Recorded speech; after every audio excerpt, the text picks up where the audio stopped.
oilaviy какой-то biznes qilishga shansi ketayotgan bo'lsa, agar bu narsadan foydalanish bo'lsa, faqat to'g'ri bo'lishi kerak. Faqat anaqani o'ylash kerak emas. Birinchi yoki dohod yoki misol uchun какой-то kompaniya yoki какой-то biznesni o'sishini yoki ko'proq pul qilish maqsadida yoki kimnidir ishlatish anaqasida emas.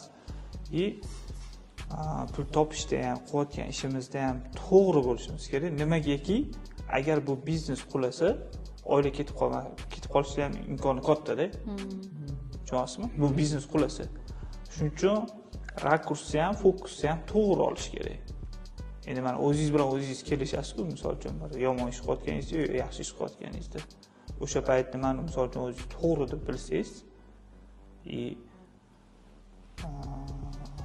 o'zi bilasiz, misol uchun hayotda ham hamma narsa bor, to'g'ri narsa bor, noto'g'ri narsa ham bor. Prosta shu fokusni faqat shaffoflik to'g'ri olsa, ham u biznesni avvalo yursin, endi qanaqa bo'lmasin, taqdir oila saqlanib qoladi.